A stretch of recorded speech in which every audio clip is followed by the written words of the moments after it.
नमस्कार बंधुरा सबाई केमन आছেন আবারো চলে আসলাম একটা নতুন ভিডিও নিয়ে। আর আজকে হচ্ছে একটা বিশেষ দিন, আজকে হচ্ছে সোমবার আর আজকে হচ্ছে শিবের একটা বিশেষ দিন, তাই আমি আজকে নিরামিষ খাবো। আর শিব স্নান করিয়ে নিয়েছে আর এখন নাস্তা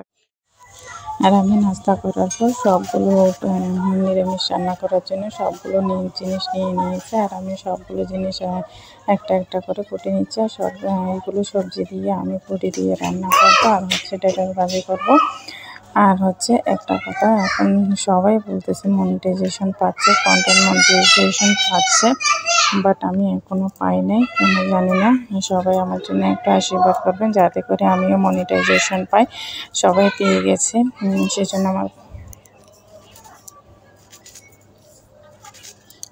আমার একদমই মন ভালো নাই। সবাই কত সুন্দর মনিটাইজেশন পেয়েছে, আমি কখন পাবো জানি না। আমার সবগুলো সবজি প্রায় কেটে নেওয়া হয়ে গেছে। এই যে ঢেঁড়সও কেটে নিয়েছি, ধুয়ে কেটেছি। আর হচ্ছে আর আমি একটু পরে রান্না করব। আর কে কে কন্টেন্ট মনিটাইজেশন পেয়েছেন আমাকে প্লিজ একটু কমেন্ট করবেন। আমার ভিডিও যদি ভালো লেগে থাকে অবশ্যই লাইক কমেন্ট করবেন।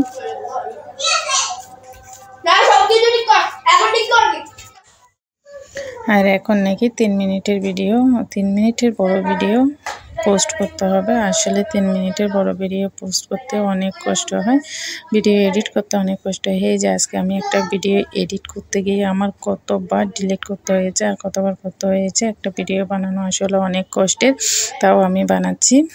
তারপর আমি এর মধ্যে সবগুলো উপকরণ বেজে নিচ্ছি। তেলের মধ্যে 5 ফোড়ন দিয়ে, তারপর মরিচ আর হলুদের গুঁড়ো দিয়ে একটু কষিয়ে নিয়ে তারপর তাতে জল দিয়ে দেব।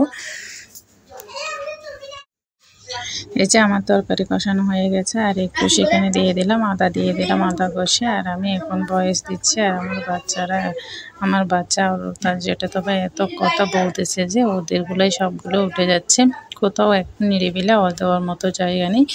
আর আমার অন্যদিকে আমি ঢেঁড়স ভাজি করে ফেলতেছি। আর হচ্ছে যে আমার রান্না প্রায় হয়ে এসেছে এখন।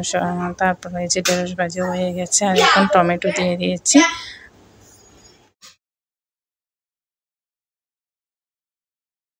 রান্না তো প্রায় হয়ে গেল। আর এখন কাঁচামরিচ বড়ি দিয়ে দিলাম, আর হচ্ছে ধনিয়া পাতা দিয়ে আর একটু কিছুক্ষণ সিদ্ধ করে নিয়ে তারপর হচ্ছে তরকারি নামিয়ে নেব। আর এই যে এত 3 মিনিট কথা কি বলবো না কি বলবো বুঝতেও পারি না। আর হচ্ছে যে অন্যদিকে আমার ঢেঁড়স ভাজিও হয়ে গেছে। আর এই যে কয়েকজন ঢাকনা দিয়ে, আর এটা হচ্ছে সন্ধ্যার ভিডিও। আর আসলে দুপুরে রান্না হওয়ার পর আমি ভিডিও করতে ভুলে গেছিলাম। আর এখন দুপুরে সন্ধ্যায় অল্প তরকারি আছে, সেটাই ভিডিও করলাম। আর এখন আমি আলু সিদ্ধ করেছি, আলু ভর্তা করবো। আর রাতের জন্য ভাত রান্না করে নিয়েছি। আর আমার ভিডিওটা যদি ভালো লেগে থাকে অবশ্যই লাইক কমেন্ট শেয়ার।